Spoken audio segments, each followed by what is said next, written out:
صلات تسبیح نیت او طریقه ز تاسو ته په دغه کلیپ کې خایمه ګران کتونکو صلات تسبیح نیت دادی چې څلور رکعاته صلات تسبیح موږ کوم په دې حاضر وخت رضا خاص خدای تعالی لرم محمد کعبه شریفي په لوري الله اکبر دغه الفاظ ویل بهتر دي کچرته چا دا ونیل په زړه کې د اراده وکړه د اراده هم د لپاره کافی دي د دین وروسته بیا سبحانك اللهم وبحمدك وتبارك اسمك وتعالى جدك ولا اله غيرك دې ځای پورې به مونځ وایي د دین وروسته به دغه کلمات وایي سبحان الله والحمد لله ولا اله الا الله والله اکبر دې ځای پورې به چې دغه الفاظ 15 مرتبه یعنی 15 ځلې وایي د دین وروسته به چې د اعوذ بالله وایي بسم الله وایي الحمد شریف وایي ولا الضالین پوری امین بچی ځان سره خفیه وای د دین وروسته بچی دی بیا صورت وای چې کوم صورت د تیاد او د آسان وي دغه صورت بس وروسته بده پوندغه ولاړه کی چې دی لزل چې دغه کلمات وي سبحان الله والحمد لله ولا اله الا الله والله اکبر کله چې لزل مکمل شنو دا ټوټل چې دی 15 ځل شول یعنی 25 مرتبه شول د دین وروسته به رکوع ته لاړ شي په رکوع کې چې کله خپل تسبیحات وي سبحان رب العظیم سبحان رب العظیم سبحان رب العظیم د دې په حالت کې بچی دی بیا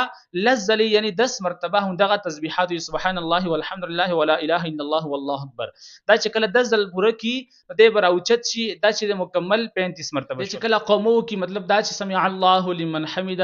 ربنا ولك الحمد وای نو په دې حالت کې بده چې بیا دغه تسبیحات 10 مرتبه وای نو دا ټوټل چې 45 مرتبه شول د دین وروسته بده چې بیا اول سجدي ته لاړ شي په تکبیر سره سجده کې خپل درې تسبیحات وای هغه نو وروسته دی بیا اندغه تسبیحات سبحان الله والحمد لله ولا اله الا الله والله اکبر دا لزلی وای نو دا 55 مرتبه یعنی 55 ځلې شول بیا به چې د جلسې ته ودرېږي الله اکبر سره به ودرېږي داسې تشهود په شکل کې وکینی دی دغه تشهود شکل کې اندغه تسبیحات دغه کلمات چې سبحان الله والحمد لله ولا اله الا الله والله اکبر دا به لزلی وای دا 15 شپته یعنی 65 مرتبه شول دی دوباره بیا سجدي ته لاړ شي په دغه سجده کې به د تخپل تسبیحات نورسته دغه کلمات بیا وای سبحان الله والحمد لله لزلی بوای نو دا ټوټل 15 او یعنی 75 مرتبه شول نو په هر رکعت کې به په همدغه طریقه باندې دغه تسبیحات ویل شي خو صرف په دغه درې رکعتونو کې به سبحانك اللهم دا وسره نه وای نو په همدغه طریقه باندې دغه نور درې رکعتونه وکي نو دا به ټوټل 300 مرتبه یعنی 300 مرتبه جوړ شي